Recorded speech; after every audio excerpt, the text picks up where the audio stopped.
Okay, great. So welcome everyone. Thanks a lot for joining in. So today we are going to talk about building and distributing Linux desktop app. And we are going to talk in the context of Electron framework.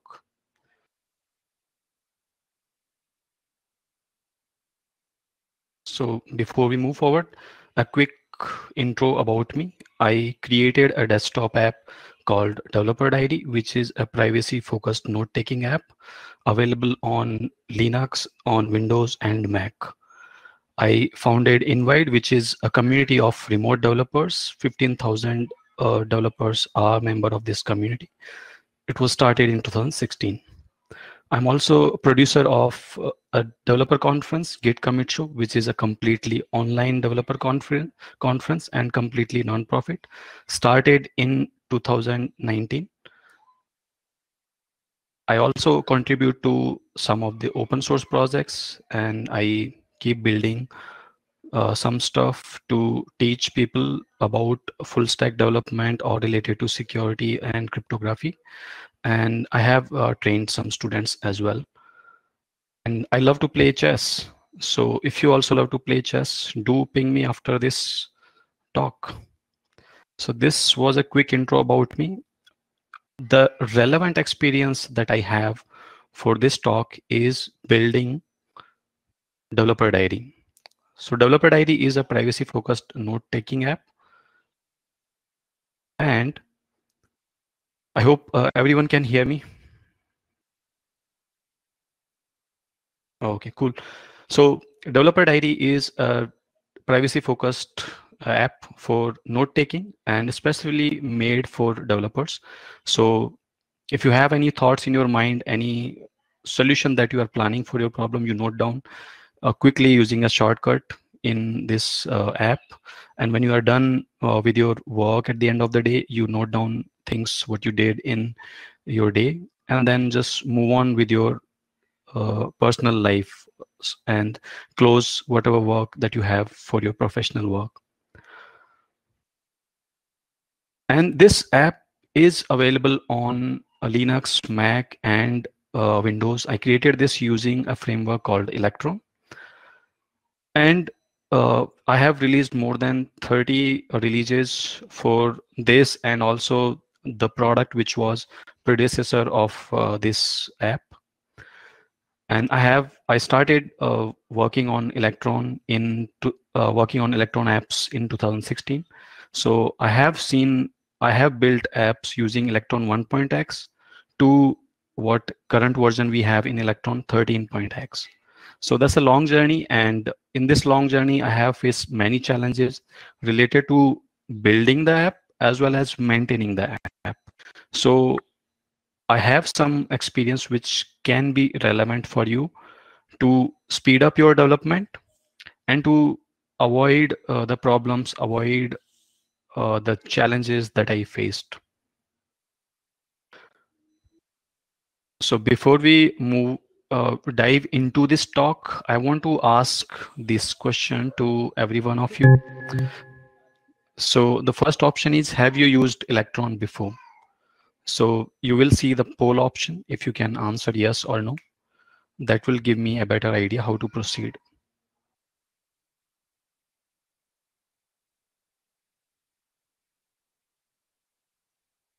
Okay.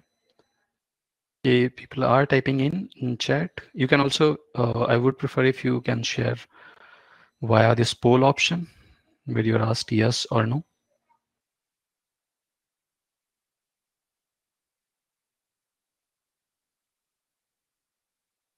Okay. So right after you have answered this question, I would also want to know if you have, which Linux distro have you used in last 2 years? And you can share with me, is it Debian, is it Fedora, Arch Linux, OpenSUSE, or anything else? If it is something else, please share that in chat.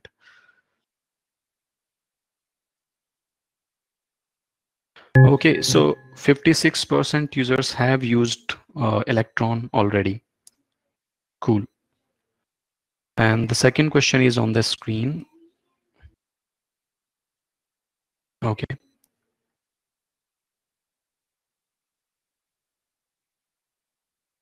Okay, cool. Very good. So I think half of the people, almost half of the people have used Electron and half of them haven't used it. So what I will do, I will move on to the next slide. Alice, can you enable? Okay, yeah. Cool. So Debian is, what we have received the results. Debian, 42% people have used Debian. And then on second, we have OpenSUSE and Fedora, then Fedora and Arch Linux. Okay, great. Thanks a lot for sharing your answers. So because half of the people haven't gone through, don't know about Electron, I will introduce Electron. And even if you have used Electron before, it will kind of refresher for you. And I won't spend much time here. So let's quickly jump into the introduction of Electron. What is Electron? It's a framework to build cross-platform desktop applications.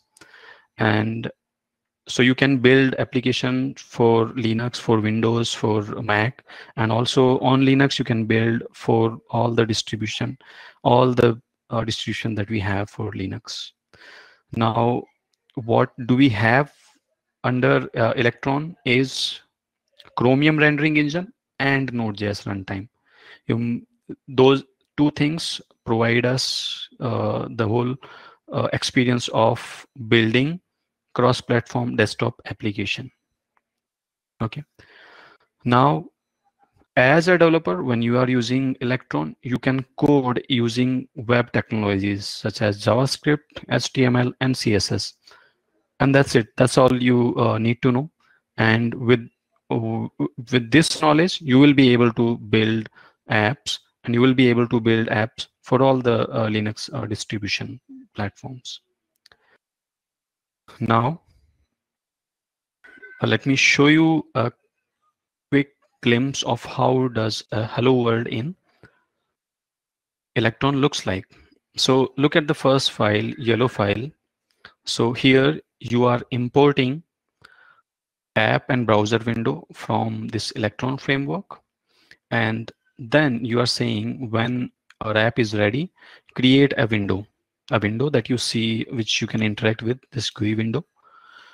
And then what does create window means? You can see that it means it is creating a browser window, accept some options. And then it says to load a HTML file, right? And how does a HTML file looks like? We are just saying hello world, that's it, and keeping the background white. And that's it. That's your hello world. That's your first application using Electron. It is that simple. And you want to build more pages, you know HTML, you just put your stuff there, and there you have a UI ready for you, which will be available in all the distributions of your Linux. So that is the power of Electron. Using simple JavaScript, HTML, and CSS, you can create wonderful applications, and you do that quite fast. So your development time is reduced. You can get support from many people who know web technology, which is many people. You don't need any specialized skill for that. And learning Electron.js is also not hard. You can simply go to this electronjs.org website, their main website, and you will get to know how to build app. Their documentation is amazing. And that, I would suggest, is a good starting point to learn about Electron. So you will learn about that, and we won't go into detail, but you have a basic idea how to build an Electron app. Now we are moving to the second part of this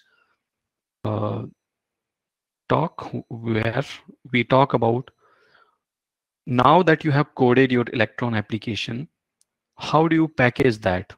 How do you package that as a file which can be installed, like a DApp package or maybe a RPM package or any kind of file that your Linux distro supports?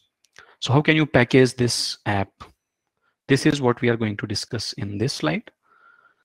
And there are multiple ways to do this, packaging your Electron app. but the most reliable way that I have found, which works for me every time, is Electron Builder.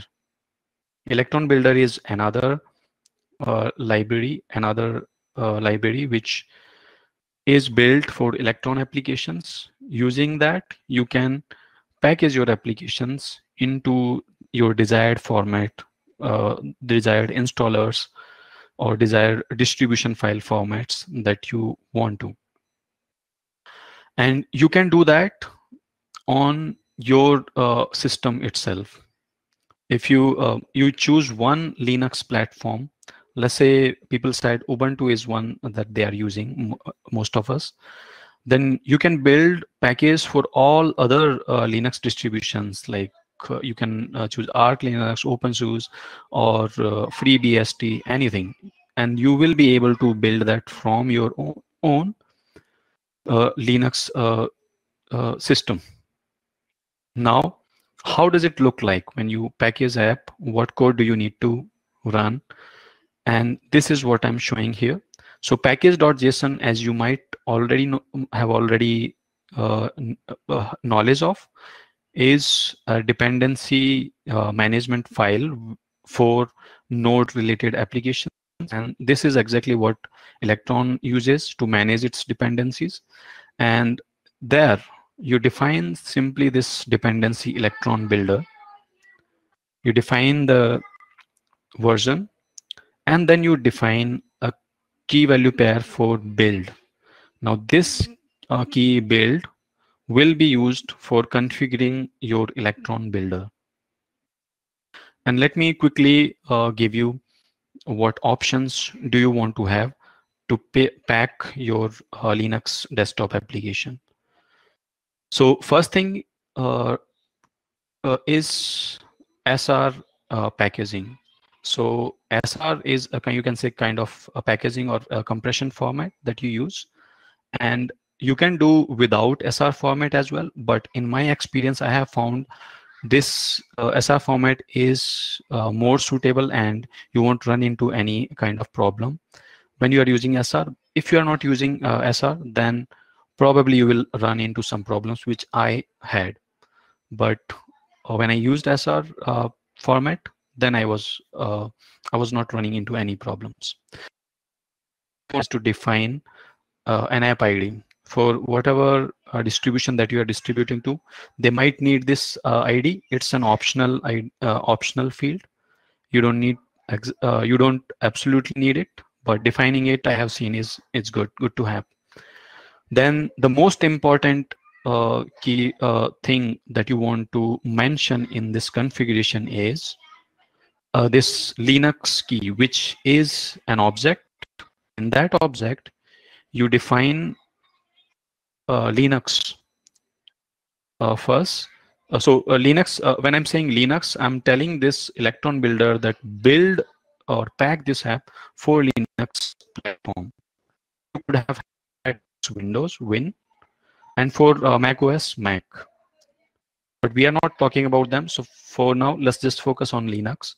And inside Linux, you want to specify what target do you want to pack this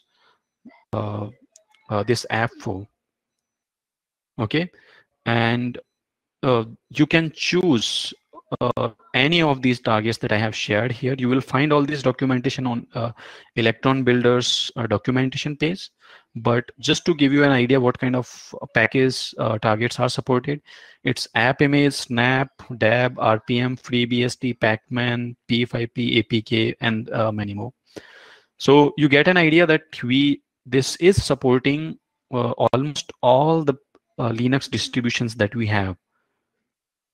So you can build, you can create that file which you will need to install your app in different Linux distributions. Okay, so that was about target. You can also choose the architecture. Do you want to build for 64-bit or 32-bit? For now, we are not going into that, because usually we want to build for 64-bit.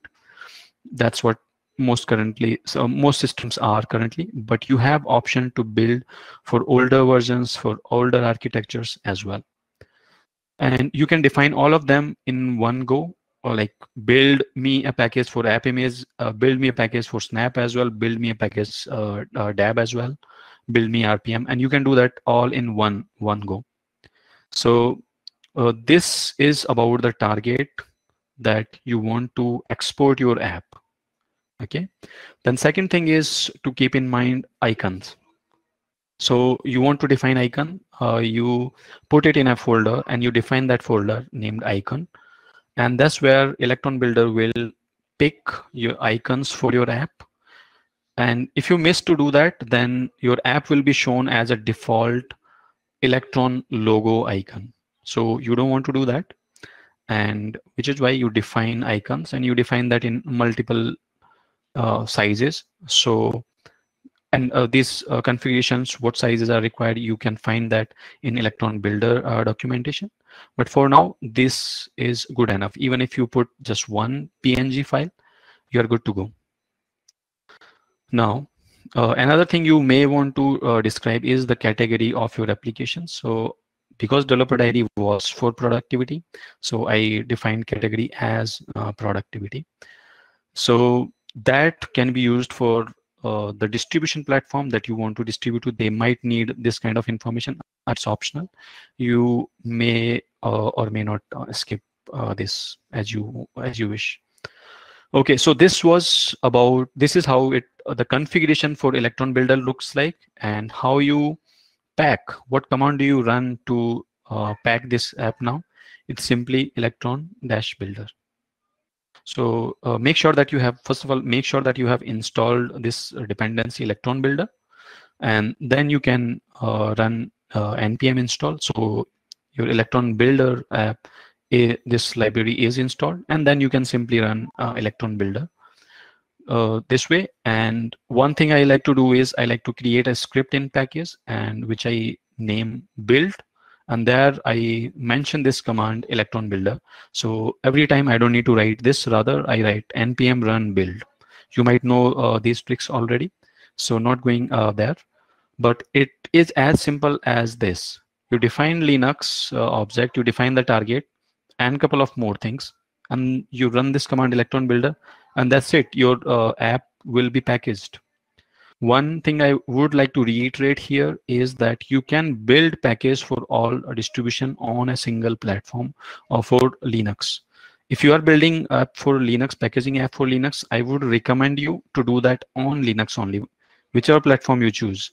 I chose Ubuntu, and I built all the packages from Ubuntu only. But don't try to do this from Windows or from Mac OS. In those cases, you might run into some errors. And mentioning this, that you can build all the distributions from one Linux distribution is important, because when you try to do this for other platforms, like building Windows app from a Linux system or building macOS from Linux system, you will run into challenges, lots of challenges. So the best way usually has been to build in the same system where for which you want to distribute. But in case of Linux, you can choose any of the platform. I have built in multiple formats like RPM, Pacman, FreeBSD, and I never run into any problems except APK. I was not able to make APK work. So that is something you might want to keep in your mind. So that was about packaging the app. Now you have this file which can be installed. If you have dab, you can install that using dpkg. If you have RPM, you can install it on Fedora using RPM install command, and so on. So how do you distribute this with your target users? So the first thing is just share the file. That's it. So that's a direct distribution. Put up a website and then list your upload your this file, this packaged file there, and ask people to download from there. They will install from there. So that is the first distribution channel that I went. Then you see usually people will go for this distribution first and foremost. Benefit of this distribution channel is that you have control. You have all the complete control, that how you want to show, and you have analytics, and you know a lot more thing than you would if you had distributed on other channels. Now, an important part of distributing is not just the first time you share that file. What do you do after you release a new version? So your users, some of the users have downloaded your application, they started using it. Now you are shipping, you're shipping 1.1 or 1.12 or something. You are sending an update for security or for UI or for new features. Now, how do you get people to install your new app? So communicating with everyone, that's a long challenge. That's a challenge. And specifically, even if you have their contact details, initially you won't have their contact details. They will simply download the file and then they will install, and that's it, unless you have some sign up mechanism and so. But having said that, you want to enable auto updates. So people who have already installed your applications, can they get updates automatically? So when they are using, and then they will get notification that there is a new update, would you like to install it? And similar to what you might have seen if you have used Visual Code Studio, then you will see a notification that there is a new Visual Code Studio version is available. And when you click it, you install it, and then it works. So this also reminds me that Visual Studio Code is also built using Electron. So that is one of the best example that I can give, use of Electron to build a desktop application. Yes, as someone said, Visual Studio Code. Yes. So now enabling auto update. So one important thing to so Electron has this auto updater module in its library, which you can use to automatically update your application. Now, one important thing to keep in mind here is that it will work. This inbuilt module to update will work only for app image. That's it. If you have any other packaging, it won't work. So you are stuck there with inbuilt auto updating module. You can work only on app image on Linux. It works very well on Windows and Mac, this auto update function, but on Linux, it works only for app image. So remember that. And when you have, so right now we are completely talking about app image only, that's it. So if you want to auto update your app image, first thing that you need to have is a release server where you host your files. You host your file, you host your update files there, and this is what your desktop application is going to communicate with when it wants to get a new version of the application. Now, there are multiple solutions. You don't need to sit and start coding your release server. Rather, there are already existing solutions available, such as Electron Release Server, Hazel, Nuts, or even you can use public GitHub releases to do this. The best solution that I personally like has been Electron Release Server. So you can, so you don't need, so you can maybe mention that if you are taking notes. Electron Release Server is something that worked for me, and probably it will for you. But you don't need to remember everything that I'm sharing in this talk, because I will share this presentation with you, and I have added proper links everywhere you might need to visit those sites. So one for app image, you want to enable automatic updates. Now you have used Electron Release Server to create your server where you are hosting your files for your Linux app. And it's pretty simple. Simply just clone the repo, run it, and that's it. You have admin UI. You just upload your files there, and you name the version, and that's it. You don't need to do anything else. It's pretty quick. Now you have this release server. How do you get these updates from the release servers? From this client application, from this desktop application. And for that, I have included the code here. If it is too small, let me know.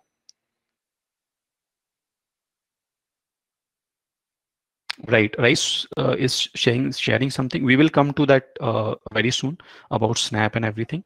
But for now, we are focusing on direct distribution. So we are talking about app image for now. And when you need to download updates for your app image, this is how the code looks like. Auto updater is a module in Electron. So you import it from the Electron auto updater, and then we have an event on, which is an event update downloaded. If it is there, then you show a user a dialog, and I'm showing that you have a new version available. Would you like to apply those updates to your app? And once the user says yes, then it simply calls this auto updater dot quit and install, and that's it. Your update has been applied. Nothing else. Simple 6 7 lines, 10 or maybe 12 lines of code, and that's it.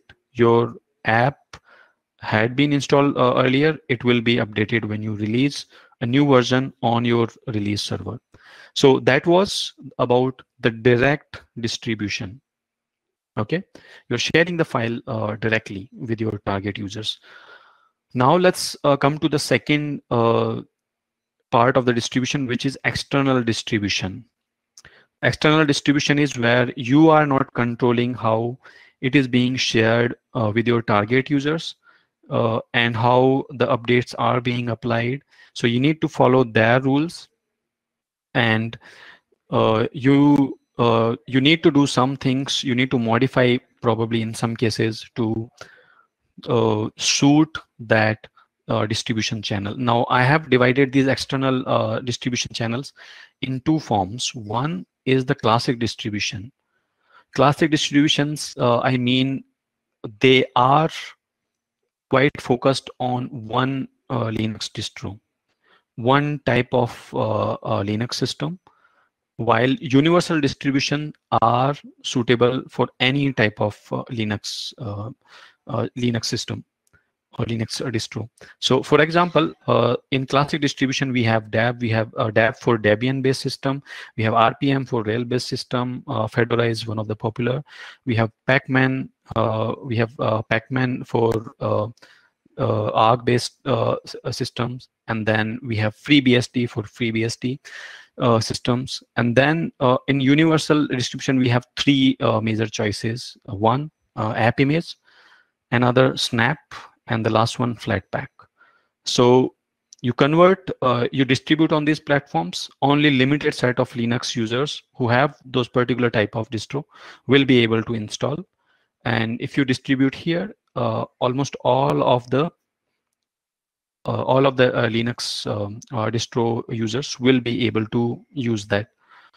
Now I'm sharing, and there is one more thing. You can actually convert these packages into one another that many of the Linux users might be knowing, but I consider that average user doesn't know this. And I have seen that people have run into problems when they convert these packages into from one package to another.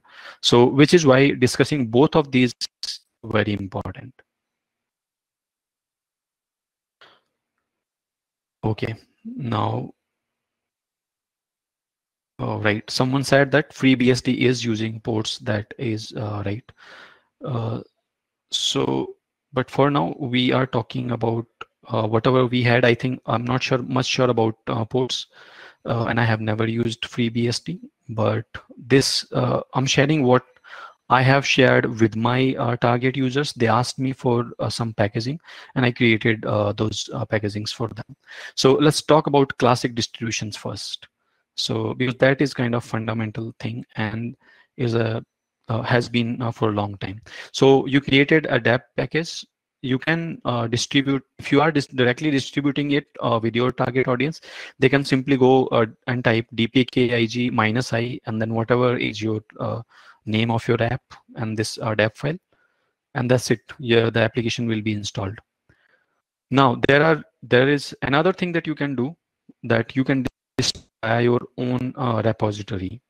So here there were two steps. One, they downloaded the file and then they run this command. And the second option I'm telling you is about distributing via your own repository. So you add a repository and then you host your code there.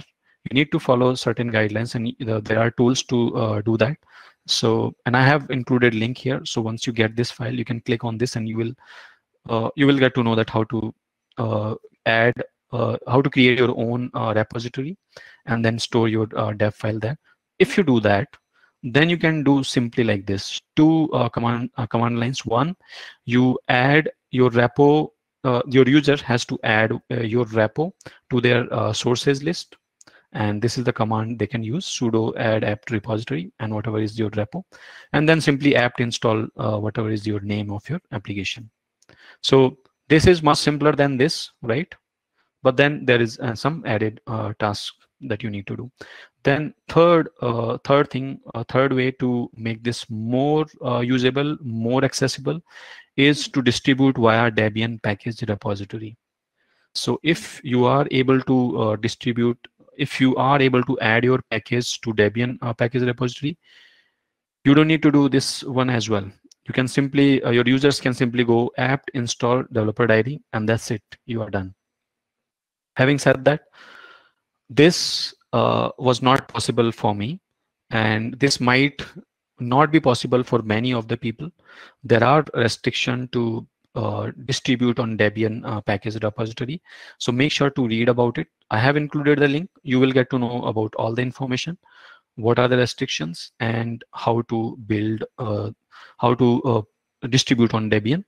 But one restriction I would like to share with you is that if your app is not does not follow these three things, then you cannot publish on Debian. One, if it is not free, you cannot publish. If you do not allow users to modify the code, so the inherent condition is your code has to be open source. People should be able to see your source code, and they should be able to modify it. If you are not allowing them to modify, you cannot publish on Debian. If you do not allow your users to distribute your code, your app, then you can again not distribute on Debian package repo. So these are the limitations that you have, and this process is going to be really long for you to distribute. I didn't go for this option because of all these challenges. On free, I think you cannot. I think you need to read this. There was an article exactly it talks about non-free as well. So you might want to go through this article for now. But for now, I just want to summarize and give you a high-level overview that how that these are there are some conditions, and it will take some time for you to distribute that. So I did not choose this. I went for just the first one, and probably very soon I will be distributing via my own repository as well. So this is what I would recommend as well, that first create dApp, and then whenever you have time, distribute via your own repository. And maybe when you have lots of users and you want to make it more accessible, probably is a good time to, and also you follow those license conditions that I just shared, then go for sharing on Debian package system. Okay, so now coming to more classical or classic distribution channels, RPM, Pacman, FreeBSD. If you have RPM package, then you can simply go RPM-I and then whatever the name of your app. And for RPM, you can also again, similar to apt, you can choose yum. You can distribute via yum, and this way you can share on many of the Rail-based systems, and that's much easier, I think. So yum install a developer diary is, I see many people prefer this over RPM, so it is a good idea to publish there as well. Now coming to other Linux distro, Pacman. If you are sharing on Pacman, Pacman -s, and this is and then app name. That's how you install. And similarly for FreeBSD, you can use pkg install, and so on. So those are simple. But how do you I never got requirement for people to say that they need the app to distribute on some catalog on Pacman or FreeBSD. So I never published there, and that's something up to you if you want to put in efforts there.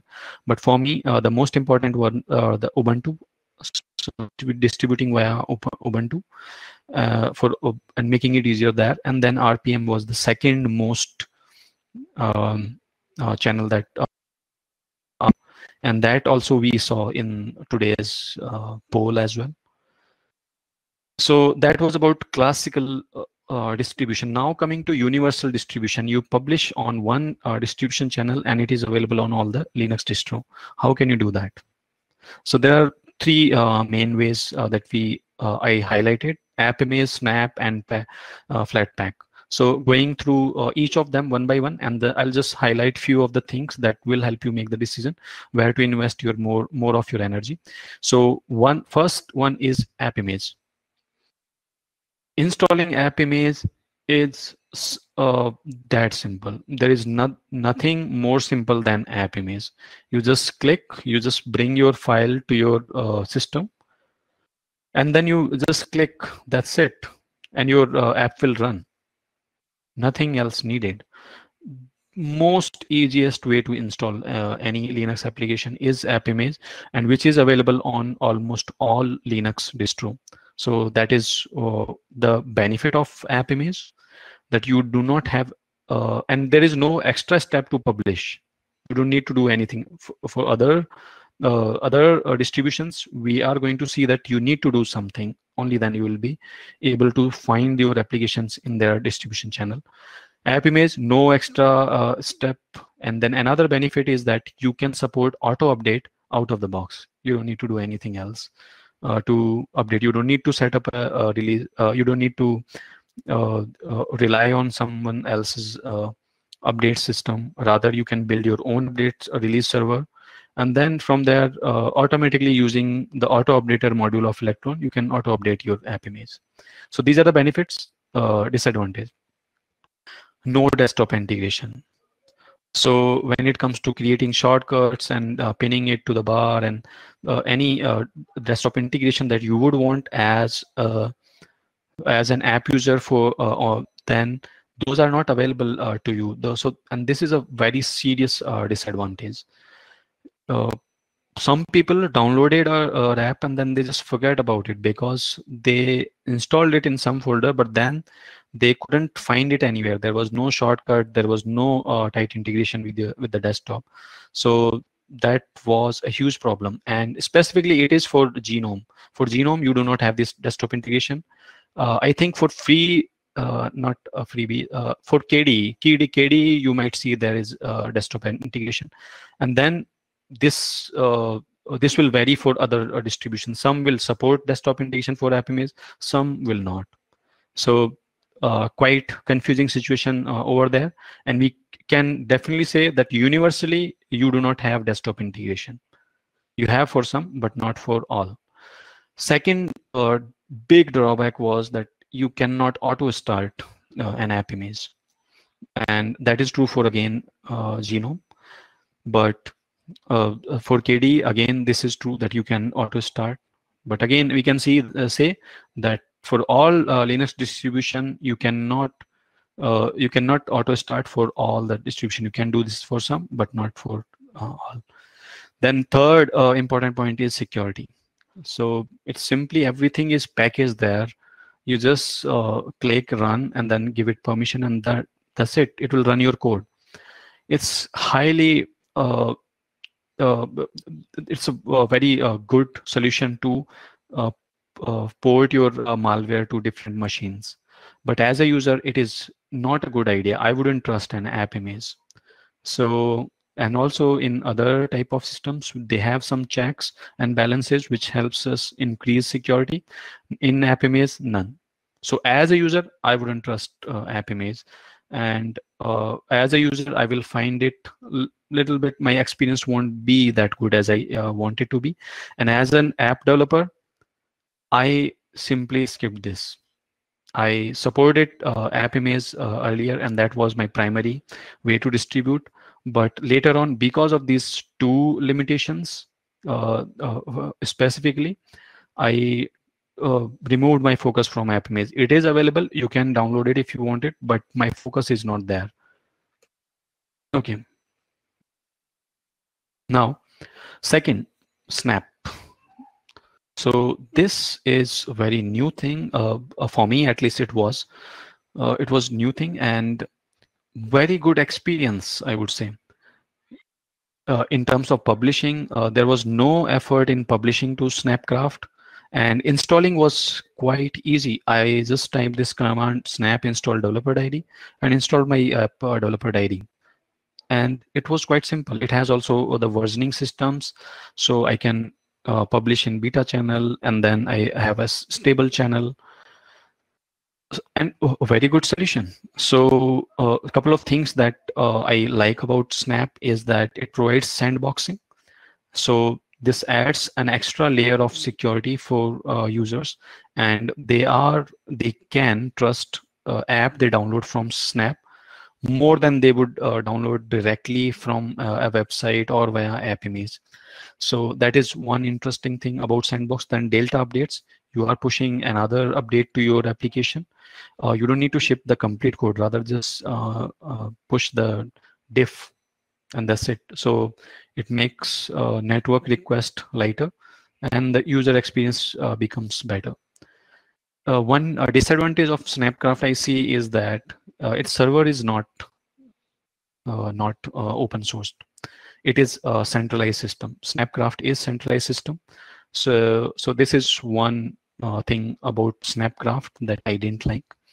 But other than that, I think Snapcraft is an amazing solution to distribute your app, and I think every developer should be publishing on Snap.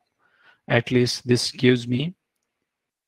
Okay, so I would want to wrap this up. We are talking a lot about distribution. So one quick thing I want to say is that Snap is a good solution, and you should publish on Snapcraft. You have everything to gain, nothing to lose.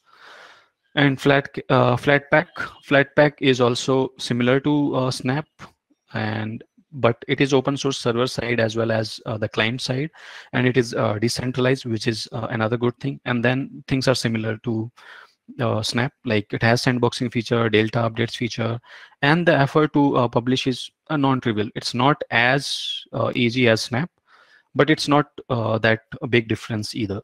And you installation is also quite easy. Flatpak install FlatHub, and then whatever is the ID of your app, and you type it here, and that's it, done.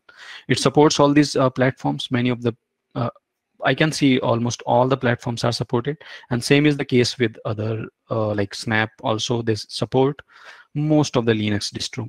Now coming to comparison of universal distribution channel, I have actually shared with you already whatever I found important, but just to be extra sure, if let's say you do not have time or you just want to focus on one distribution channel, I have included this comparison table for you, where you can see differences between app image, Snap, and Flatpak. And this is thanks to the show source of app image GitHub repo. They created this comparison table, and it's quite good. Now coming to another point, once you have built the app, you have to maintain your app. And this is, I think you will say, okay, Neil says that's weird distinction to make between low and non-trivial. Right, we will discuss that in Q&A. Maintain your app. So one thing that I didn't realize when I was starting to build Electron, that you have to maintain your app, and maintaining an Electron app is a task, is a chore. You and there are some things that will help you make this task easier. One is always upgrade your Electron and Node version every quarter. Do not wait for 1 year, 2 year, or whenever you are releasing. Always upgrade your Electron on Node versions. Otherwise, your user will be stuck, such as it happened with me. My users couldn't log in. I had this Google login, and because I did not update this Electron version, which means essentially that the Chromium version that I was using, that was not updated, which means that when when someone is signing with Google, Google sees that this is coming from a browser which was quite old, and that might have some security issues. So Google did not allow user to sign in as a security measure. So it is always a good idea and in favor of your user that you upgrade your Hello. Electron.